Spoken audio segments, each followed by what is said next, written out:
कृष्णा। नमो ओम विष्णुपादाय कृष्ण पृष्ठाय भूतले श्रीमते भक्ति वेदांत स्वामिनिति नामिने।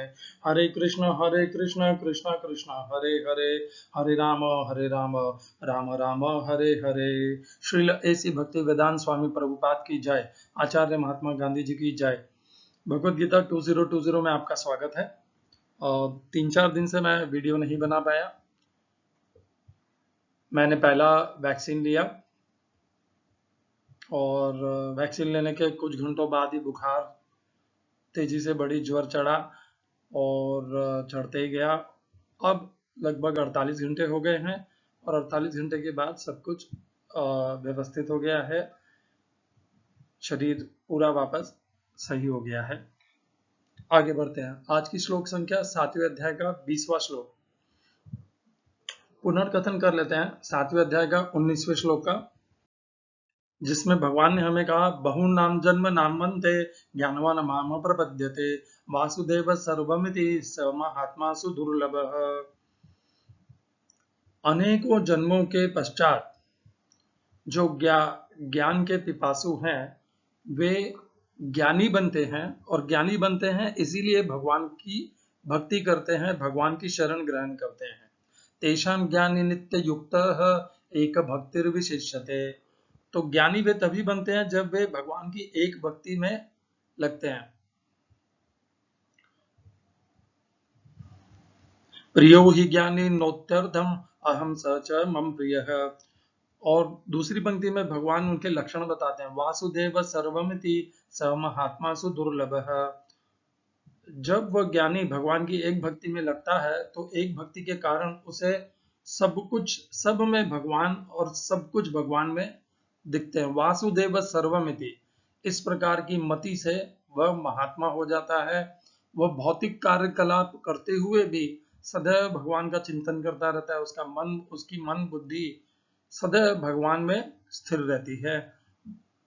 सांसारिक काम भोग ऐश्वर्य से उसमें कोई अस्थिरता पैदा नहीं होती। यहां तक भगवान ने हमें अपने 4 प्रकार के भक्तों का वर्णन कर दिया। 7वें अध्याय के 16वें श्लोक से लेकर के 19वें श्लोक, इन 4 श्लोकों में भगवान ने अपने 4 प्रकार के भक्तों का वर्णन किया। आर्तो जिज्ञासुर अर्थार्थी ज्ञानी च भरतर्षभ। और फिर 17, 18 और 19 और उसमें ज्ञानी का विशेष वर्णन किया, क्योंकि ज्ञानी भगवान को अत्यंत प्रिय है। अब आज भगवान हमें अपने एक और श्रेणी के अपने भक्तों का वर्णन करेंगे। 7वें अध्याय का 20वां श्लोक। कामस्तैस्तैर्हृत ज्ञानाः प्रपद्यन्ते अन्य देवताः तम त्वं नियमम् आस्थाय प्रकृत्या नियता स्वया।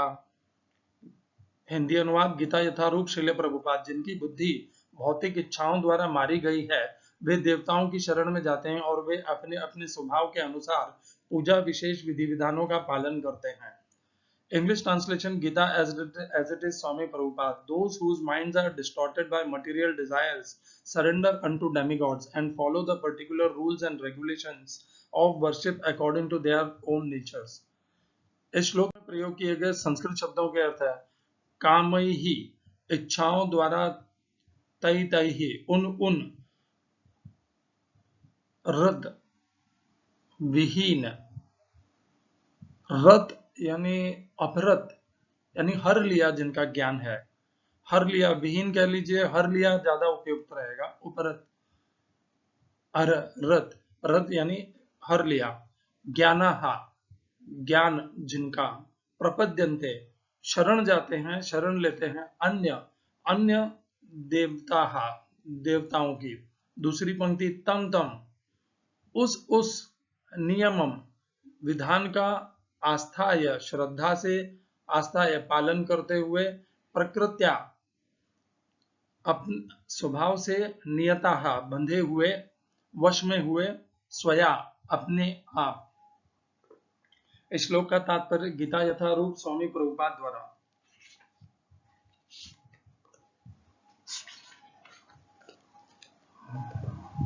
जो समस्त भौतिक कलमश से मुक्त हो चुके हैं वे भगवान की शरण ग्रहण करते हैं और उनकी भक्ति में तत्पर होते हैं, पर जब तक भौतिक कल्मश घुल नहीं जाता तब तक वे स्वभावतः अभक्त रहते हैं। किंतु जो भौतिक इच्छाओं के होते हुए भी भगवान की ओर उन्मुख होते हैं, वे बहिरंगा प्रकृति द्वारा आकृष्ट नहीं होते, चूंकि वे सही उद्देश्य की ओर अग्रसर होते हैं, अतः वे शीघ्र ही सारी भौतिक कामेच्छाओं से मुक्त हो जाते हैं। श्रीमद् भागवत में कहा गया है कि मनुष्य को चाहिए कि स्वयं को वासुदेव के प्रति समर्पित करे और उनकी पूजा करे, चाहे वह भौतिक इच्छाओं से रहित हो या भौतिक इच्छाओं से पूरित हो या भौतिक कलमश से मुक्ति चाहता हो। जैसा कि भागवत में कहा गया है, जो अल्पज्ञ हैं तथा जिन्होंने अपनी आध्यात्मिक चेतना खो दी है, वे भौतिक इच्छाओं की अविलंब पूर्ति के लिए देवताओं की शरण में जाते हैं। सामान्यतः ऐसे लोग भगवान की शरण में नहीं जाते, क्योंकि वे निम्नतर गुणों वाले रजो तथा तमोगुणी होते हैं, अतः वे विभिन्न देवताओं की पूजा करते हैं। वे पूजा के विधि विधानों का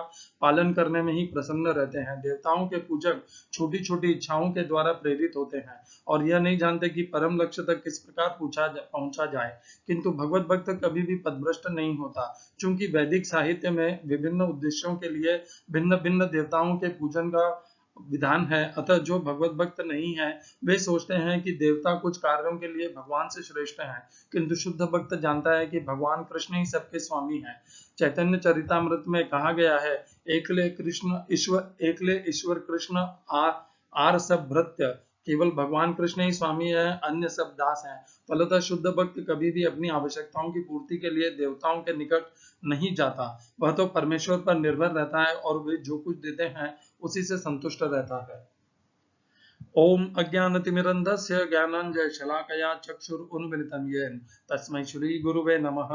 एकं शास्त्रं देवकीपुत्रगीतम् एको देवो देवकीपुत्र एव एको मन्त्रस्तस्य नामानि यानि कर्माप्येकं तस्य देवस्य सेवा।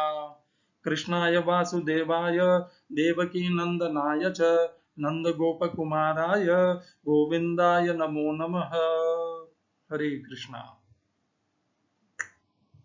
तो इस श्लोक का पहले तो संबंध जोड़ लेते हैं। तो देखिए, 7वें अध्याय के 15वें श्लोक से भगवान ने हमें जितने प्रकार के मनुष्य होते हैं और वो जिस प्रकार की भक्ति करते हैं या नहीं करते हैं, उनके विषय में बताना प्रारंभ किया। तो सबसे प्रारंभ में 7वें अध्याय के 15वें श्लोक में भगवान ने बताया, नमाम दुष्कृतिनो मूढ़ाः प्रपद्यन्ते नराधमाः मायया उपरज्ञानाः आसुरं भावम् आश्रिताः। तो जो आसुरी भाव स्वभाव के मनुष्य होते हैं, वे भगवान की भक्ति नहीं करते, ये भगवान ने बता दिया था 7वें अध्याय के 15वें श्लोक में। फिर वो श्रेणी एक भगवान ने अच्छे उसका वर्णन एक ही श्लोक में कर दिया कि जितने भी नराधम है, आसुरी स्वभाव के हैं, दुष्कृत्य करने वाले हैं, वो सब भगवान का शरण ग्रहण नहीं करते, वो भगवान की सेवा नहीं करते, भगवान के बताए हुए मार्ग पर नहीं चलते, उनको अब छोड़ दीजिए, वो कभी भगवान की शरण को स्वीकार नहीं करते। फिर भगवान ने बताया अपने 4 प्रकार के भक्त जो उससे विपरीत हैं, आसुरी स्वभाव से, जो दैवी प्रकृति के हैं, वो उनकी भगवान की शरण को स्वीकार करते हैं। चतुर्विधा भजन्ते माम जना सुकृतिनो अर्जुन, जो सुकृत्य करने वाले हैं, आर्तो जिज्ञासुर अर्थाति ज्ञानी च भरतर्षभ। ये हुई दूसरी श्रेणी। पहली श्रेणी में आए दुष्कृत्य करने वाले, नराधम, आसुरी स्वभाव वाले, जो भगवान को कभी भी नहीं भजते। फिर आई दूसरी श्रेणी, जो सुकृत्य करने वाले हैं और जो भगवान को भजते हैं। ये 2 श्रेणी आ गई। तो अब जो भगवान, एक और श्रेणी भी रह गई है, वो कौन सी है? माने तो वो एक अलग श्रेणी है, या वह यह भी हो सकती है कि वो जो आसुर और स्वभाव वाले हैं, उन्हीं की एक श्रेणी का भी भाग हो सकता है। तो अब इस श्लोक में भगवान एक भिन्न प्रकार के मनुष्यों के वर्ग का वर्णन कर रहे हैं। ये वर्ग कैसा है? ये वर्ग है कामस्तैस्तैस् रत ज्ञानाः, काम के द्वारा उनका ज्ञान हरा जा चुका है। तो काम के द्वारा ज्ञान तो आसुरी स्वभाव वाले मनुष्यों का, दुष्कृत्य करने वालों का, नराधमों का भी हरा जा चुका है। प्रपद्यन्ते अन्य देवता। और आप देखेंगे कि जो इस प्रकार के काम के कारण जिनका ज्ञान हरा जा चुका है, जो हरा जा चुका है, वे भगवान को नहीं भजते। जिस प्रकार दुष्कृत्य करने वाले नराधम और आसुरी स्वभाव वाले भी भगवान श्री कृष्ण को नहीं भजते, वे सदैव देवताओं की शरण में जाएंगे। वे या तो महादेव की शरण में जाएंगे, या ब्रह्मदेव की शरण में जाएंगे, सूर्यदेव की शरण में जाएंगे, अन्य अन्य देवी देवताओं की शरण में जाएंगे। तम तम नियमम आस्थाय प्रकृता नियता स्वया। और तम तम नियमम आस्थाय उस देवता के पूजा के जो विधान हैं उनका पालन करता है। प्रकृता नियता स्वया, अपनी स्वभाव के पूर्ण वश में हुए। उनका स्वभाव कैसा है? काम के द्वारा उनका ज्ञान हरा जा चुका है, वे दुष्कृत्य करने वाले हैं, वे नराधम हैं, और वे आसुरी स्वभाव वाले हैं। इसी श्रेणी में, जैसे मैं हमेशा कहता हूं कि मनुष्य के 3 वर्ग हो सकते हैं मनुष्य समुदाय के। पहला, जो भगवान के भक्त हैं। दूसरा, जो मध्य में है, ना भक्ति में लगे हुए हैं और ना आसुरी हैं। और तीसरे, जो घोर आसुरी नराधम है। तो जो घोर आसुरी नराधम है, वे भी देवताओं की शरण स्वीकार करते हैं, और जो मध्य में है, जो भगवान की शरण में नहीं गए हैं, उनके पास भी और कोई मार्ग बचा नहीं है, वे भी देवताओं की शरण को स्वीकार करते हैं। क्यों? क्योंकि उनमें भोग, ऐश्वर्य, फल की इच्छा ज्यादा बलवान है। वो कहां से प्राप्त होते हैं भोग, ऐश्वर्य, किनके माध्यम से प्राप्त होते हैं, यह उनके लिए विचार वाला प्रश्न नहीं है। उन्हें तो भोग और ऐश्वर्य प्राप्त करने हैं, मार्ग और प्रदान करने वाला भले कोई भी हो। और हमारे हिंदू या हमारे शास्त्रों में देवताओं को शीघ्र प्रसन्न होने वाला बताया गया है, इसीलिए वे देवताओं की शरण स्वीकार करते हैं। कुछ भगवान के द्वारा ये संरचना ऐसी है कि यदि कोई भी मनुष्य इस मनुष्य लोक में देवताओं के लिए यज्ञ करता है, देवताओं के लिए हवन करता है, पूजा करता है, उनकी शरण स्वीकार करता है, उनके लिए तप दान करता है, तो देवता को वह प्राप्त होता है और देवता उससे संतुष्ट होकर के उसे पुनः प्रदान करते हैं, उसकी इच्छा पूर्ण करते हैं देवता। और यह इच्छा पूर्ण करने के लिए देवता बाध्य हैं। आपने कई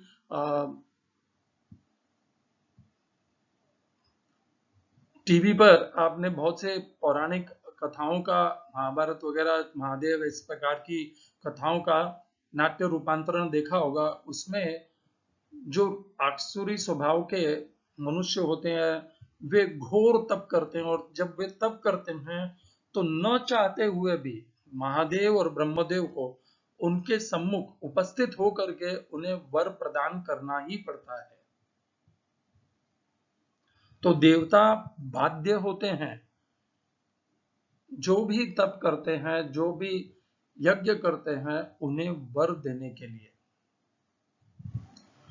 ये बाध्यता भगवान के ऊपर नहीं चलती है। इसीलिए ये जो भी श्रेणी के हैं, जिन्हें भोग, ऐश्वर्य और कामनाओं की पूर्ति करनी है, वे भगवान की भक्ति में नहीं लगते। क्योंकि भगवान की भक्ति में तो हमने देखा है कि भक्ति में पूरा जन्म भी निकल जाता है, परंतु भक्ति में थोड़ी ही प्रगति होती है।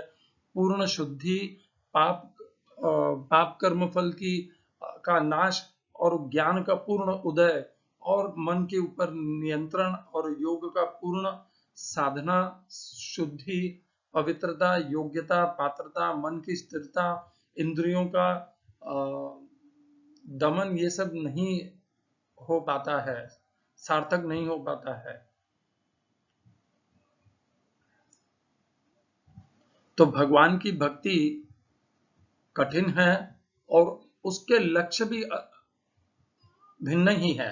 आप पूरी भगवत गीता देख लीजिए, भगवान कहीं भी ये नहीं कहते कि तू मेरी शरण में आ जा, मैं तुझे धन दूंगा, मैं तुझे शक्ति दूंगा, मैं तुझे पद दूंगा, या मैं तुझे भोग ऐश्वर्य दूंगा। ऐसा भगवान एक भी बार नहीं कहते। भगवान तो बार बार एक ही बात कहते हैं, मेरी शरण में आ जा, पहला काम मैं ये करूंगा, तुझे सारे पापों से मुक्त करूंगा। दूसरा, तुझे परम गति को प्रदान करूंगा और अपने धाम पर बुला लूंगा, इस जन्म मृत्यु के चक्र से छुड़वा लूंगा। देवता ऐसा कुछ नहीं कहते, क्योंकि देवताओं के पास वह अधिकार ही नहीं है। पहला देवता पाप कर्मों के फलों का नाश कर ही नहीं सकते। महादेव भी जानते थे, ब्रह्मदेव भी जानते थे कि रावण, हिरण्यकश्यपु घोर पापी हैं, परंतु उन पापियों के पाप का नाश करने का अधिकार न तो ब्रह्मदेव में है न महादेव में है। केवल और केवल भगवान एक कृष्ण ही है जो कहते हैं, सर्वधर्मान परित्यज्य मामेकम शरणं व्रज, हम तो आज सर्व पापेभ्यो, सारे पापों को, मोक्षयिष्यामि मा शुचः, तो चिंता मत कर, मैं मोक्ष प्रदान करूंगा। तो ये है भगवान श्री कृष्ण का वचन, जो अन्य कोई देवता जो देने का इस प्रकार का अधिकार ही नहीं रखता। हम पुनः आ जाते हैं देवता। तो देवताओं के पास जाने का कारण यही है क्योंकि देवता बाध्य होते हैं, परवश होते हैं। यदि कोई उनका मनुष्य इस मनुष्य लोक में यजन पूजन यज्ञ उनके लिए हवन करे तो वे वर देने के लिए बाध्य होते हैं। भगवान के द्वारा यह संरचना ऐसी ही बनी हुई है, क्योंकि देवता उनके द्वारा पोषित होते हैं। आप देखिए, ऐसे श्लोक दिए हुए हैं भगवत गीता में, आपको किसी और शास्त्र में जाने की जरूरत नहीं है। मैं यहीं पर भगवत गीता में ही आपको 2 श्लोकों से संबंध जोड़ूंगा तो आपको पूर्ण संतुष्टि हो जाएगी, आपको पूर्ण प्रमाण मिल जाएंगे कि ये इसी प्रकार की संरचना बनी हुई है। तो पहला श्लोक हम जोड़ते हैं 4थे अध्याय का 12वां श्लोक। कांक्षन्त कर्मणां सिद्धिं यजन्त इह देवताः क्षिप्रं हि मानुषे लोके सिद्धिर्भवति कर्मजा। क्या कहा है? कांक्षन्त कर्मणां सिद्धिं, कर्मों में, अपने द्वारा किए गए कर्मों में सिद्धि प्राप्त की इच्छा रखने वाले क्या करते हैं? यजन्ते इह देवता, वे इस लोक में देवताओं का पूजन करते हैं। क्षिप्रम ही मानुष्य लोक, इस मनुष्य लोक में ही यह विधान है, और किसी लोक में यह विधान नहीं है। इसीलिए मैंने मनुष्य लोक विशेष करके कहा था। इस मनुष्य लोक में क्षिप्रम ही, बहुत ही शीघ्रता से सिद्धि प्राप्त होती है उन्हें कर्म के द्वारा। किनकी कृपा से? देवताओं की कृपा से। प्रमाण मिल गया, भगवान ने कहा है 4थे अध्याय के 12वें श्लोक में, कांक्षन्त कर्मणाम सिद्धिम, हम सब अपने अपने कर्मों में सिद्धि, सफलता की सदैव कामना करते हैं। इसके लिए हम कभी शिरडी के साईं बाबा, कभी शनि देव, कभी बृहस्पति देव, कभी पता नहीं वैष्णव देवी, कभी कहाँ, कभी गणपति, अन्य अन्य देवी देवताओं के पास दौड़ते रहते हैं, भागते रहते हैं। कांक्षम तक कर्मणाम सिद्धिम यजन्ते इह देवता, इस लोक में वे देवताओं का पूजन करते हैं। क्यों? क्योंकि कर्मों में सिद्धि प्राप्त करनी है, और इस मनुष्य लोक में वह सुविधा दी गई है। क्षिप्रम ही मनुष्य लोक है, भगवान ने बता दिया है। इस मनुष्य लोक में शीघ्रता से यह प्राप्त हो जाती है, कर्मों के द्वारा सिद्धि। तो आपके पास 2 मार्ग हैं, या तो आप जीवन भर इसी प्रकार देवताओं का पूजन करते रहिए, क्योंकि भगवान ने इसकी संरचना ऐसी बनाई है कि मनुष्य मोहग्रस्त हुआ, मोह के द्वारा वशित हुआ, मोहवश हुआ, इसी प्रकार देवताओं से भोग ऐश्वर्य की प्राप्ति और लालसा के लिए उनका यजन पूजन करता रहेगा, और इसी प्रकार इसी संसार में जन्म मृत्यु के चक्र में लगा रहेगा। यह है एक मार्ग और जीवन का व्यवहार। और भगवान ने इसके पहले हमें बता दिया था 7वें अध्याय के 16वें श्लोक में, चतुर्विधा भजन्ते माम जना सुकृति नोर्जुन आर्तो जिज्ञासुर अर्थाति ज्ञानी च भरतर्षभ। तो भगवान के भी जो भक्त होते हैं वे या तो भय के कारण, या जिज्ञासा है उन्हें, ज्ञान की पिपासा है उन्हें, या उन्हें धन संपत्ति भूमि इन सब की इच्छा है, परंतु वह इच्छा उनकी इतनी प्रबल भी नहीं है। उस इच्छा के प्रबल भी नहीं है कि साथ में ये जोड़ना चाहूंगा, उस इच्छा के साथ में उनमें भगवान श्री कृष्ण की दृढ़ भक्ति और शरणागति भी है। और ये जो बाकी देवताओं के प्रति का भजन पूजन करने वाले हैं, इनमें भगवान श्री कृष्ण के प्रति श्रद्धा और दृढ़ शरण ग्रहण करने की, समर्पित होने की भाव ये है नहीं इनमें। यही अंतर है इन दोनों में। और एक आपको श्लोक बताता हूं, हरे कृष्णा, तीसरे अध्याय का 11वां श्लोक है, देवान भावयतानेन ते देवा भावयन्तु यः परस्परम भावयन्तः श्रेयः परम अवाप्स्यथ। देखिए भगवान ने बहुत स्पष्ट लिखा है इसमें, देवान भावयतानेन ते देवा भावयन्तु वः परस्परम भावयन्तः श्रेयः परम अवाप्स्यथ।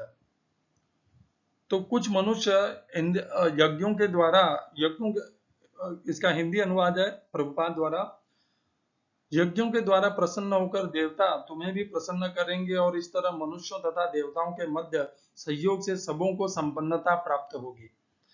देवान भावयतानेन, जो देवताओं को भावयता अर्थात प्रसन्न करते हैं। कैसे प्रसन्न करते हैं? यज्ञ तप और पूजन करके। अनेन, इस यज्ञ से, अनेन ते, वे भी, देवाः देवताः, भावयन्तु, वे भी उन्हें प्रसन्न करेंगे, वह तुमको, परस्परम एक दूसरे को, भावयन्तः प्रसन्न करके, श्रेयः श्रेष्ठता को, परम प्राप्त होंगे, परम को, अवाप्स्यथ तुम प्राप्त करोगे। देखिए भगवान ने स्पष्ट बताया है यहां पर। तो ये दो श्लोकों से हम ये जानते हैं, इनको जब जोड़ते हैं हम इस श्लोक से, भगवान ने यहाँ पर जो श्लोक हमें बताया है, कामस्तैस्तैर्हृतज्ञानाः प्रपद्यन्ते देवताः तम तम नियमम आस्ताय प्रकृत्या नियता स्वया। प्रकृति क्या है? हमारी प्रकृति है, जिसके कारण हम देवताओं के प्रति के शरण को स्वीकार करते हैं और भगवान की शरण स्वीकार नहीं करते। पहली हमारा स्वभाव है कि हमें कामनाएं अत्यंत प्रिय हैं और कामना की पूर्णता हो, यह हमें सबसे ज्यादा हमारी लालसा है। जब इस प्रकार की लालसा है, कामस्तैस्तिस, तो क्या हुआ है? हमारा ज्ञान हर लिया है। ज्ञान हर लिया है तो हमने क्या किया? हमने शॉर्टकट अपनाया, जैसे इंग्लिश में शॉर्टकट कहते हैं।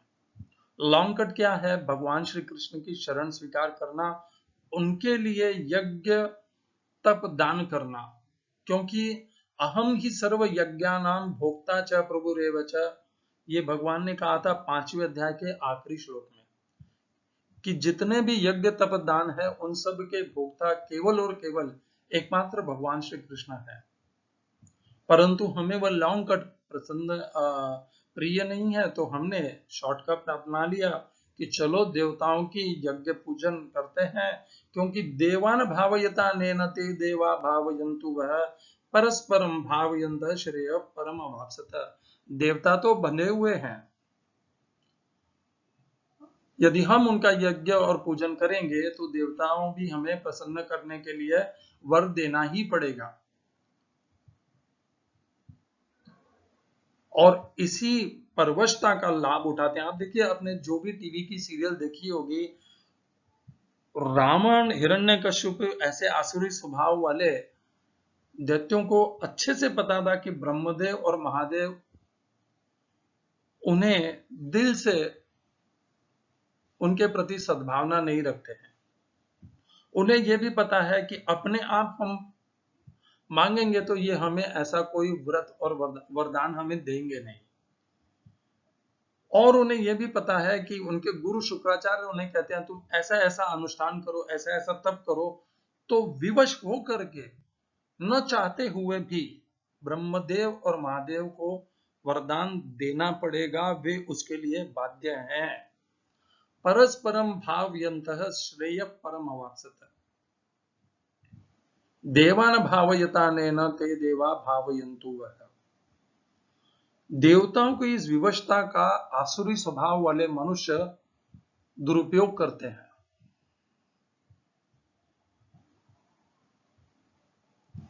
परंतु जो सात्विक और सुकृत्य करने वाले हैं वे ऐसा छल नहीं करते देवताओं के साथ। वे सीधे सीधे भगवान श्री कृष्ण की शरण में जाते हैं। जो मांगना होता है भगवान श्री कृष्ण से मांगते हैं, और जो छल करना चाहते हैं, शीघ्रता से प्राप्त करना चाहते हैं, शॉर्टकट अपनाना चाहते हैं, वे सब देवताओं की शरण में जाते हैं, क्योंकि उन्हें पता है उनके द्वारा किए गए पाप कर्म इतने ज्यादा हैं कि यदि वे उन पाप कर्मों का बोझा लेकर के भगवान के पास गए तो भगवान उनका एक भी इच्छा पूरी नहीं करेंगे जब तक कि वे पाप कर्म शून्य नहीं हो जाते। दूसरी बात, पाप कर्म शुद्ध होते हैं सत्कर्म करने से, और उन्हें ये सत्कर्म करने नहीं है। उनको तो भोग ऐश्वर्य ये सब चाहिए, और जो मनुष्य भोग ऐश्वर्य धन संपत्ति इनमें लग जाता है उससे केवल पाप ही होते हैं। इन सब श्लोकों को जोड़ करके आप ये समझ गए होंगे कि भगवान ने ऐसी संरचना की है कि कोई साईं बाबा के प्रति जाता है, कोई वैष्णव देवी जाता है, कोई गणपति जी के पास जाता है, लाखों हजारों गणपतियों का विसर्जन होता है। मूढ़मती मंदमती मनुष्य क्या क्या प्रयोजन करते हैं अपनी कामेच्छाओं का पूर्ण करने के लिए। ऐसा कहीं भगवत गीता में नहीं लिखा हुआ है कि गणपति जी का विसर्जन हर साल करना चाहिए। ये तो एक लोकमान्य तिलक ने ऐसा किया था, लोगों को इकट्ठा करने के लिए, उनके अंदर देश के प्रति देशभक्ति जगाने के लिए, एक राष्ट्र बनाने के लिए। उसका हमने दुरुपयोग करते हुए उसको एक प्रथा बना दिया है। उसमें हमने हमारा अंधविश्वास जोड़ दिया है, और अब हम हर प्रत्येक वर्ष गणपति जी को लाखों गणपति जी बनते हैं और समुद्र में बहा दिए जाते हैं, और वो भी घर घर पे। तिलक जी ने तो किया था सार्वजनिक गणेशोत्सव, और अब वो बन गया है घर का गणेशोत्सव। क्यों?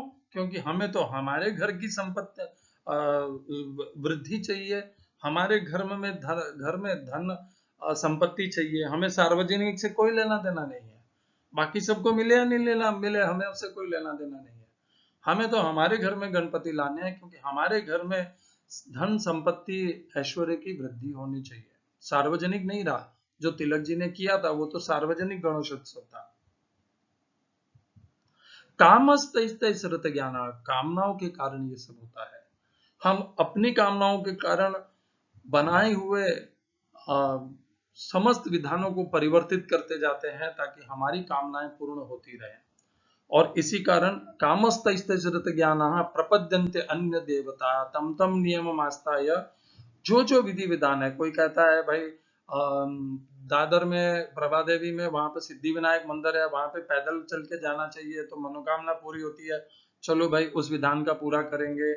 कोई कहता है नहीं, शनिवार को आप यदि शनि देव के ऊपर 1 लीटर तेल चढ़ाएंगे तो आपकी सारे संकट हर लिए जाएंगे, चलो भाई वो कर लेंगे।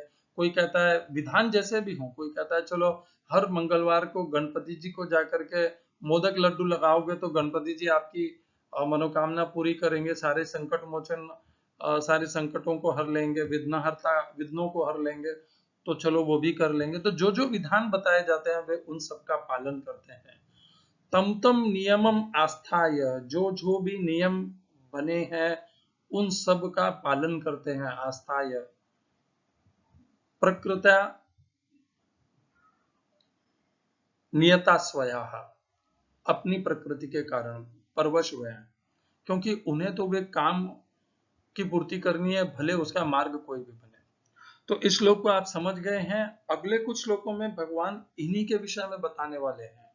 ये जो एक विशेष श्रेणी है जिनमें आसुरी स्वभाव वाले भी आ जाते हैं और जो मध्य वर्ग के हैं, जो भगवान के प्रति जिनकी भक्ति नहीं है, वे भी आ जाते हैं और वे देवताओं का यजन पूजन करते हैं, देवताओं के लिए यज्ञ हवन तप दान करते हैं। उनके लिए भगवान विस्तार में अगले कुछ श्लोकों में बताने वाले हैं। हमारे समाज में बहुत बड़ा वर्ग है यह, जो अन्य देवी देवताओं के का यज्ञ पूजन हवन करते हैं। उन्हें प्रसन्न करने के लिए लाखों लोग वैष्णो देवी के भक्त हैं, लाखों करोड़ों लोग सिद्धि के साईं बाबा के भक्त हैं, लाखों करोड़ों लोग गणपति के भक्त हैं, लाखों करोड़ों लोग दुर्गा माता के भक्त हैं, काली माता के भक्त हैं। कोई सीमा नहीं है, लाखों करोड़ों लोग तिरुपति जी के भक्त हैं। उन सब के पीछे आप देखेंगे तो उन सब के पीछे कोई ना कोई कामना छुपी हुई है। शुद्ध भक्ति पवित्र भक्ति नहीं है। शुद्ध भक्ति और पवित्र भक्ति तो भगवान से की जाती है और भगवान है श्री कृष्ण। हरे कृष्णा। श्रील ऐसी भक्ति वेदांत स्वामी प्रभुपाद की जय। आचार्य महात्मा गांधी जी की जय।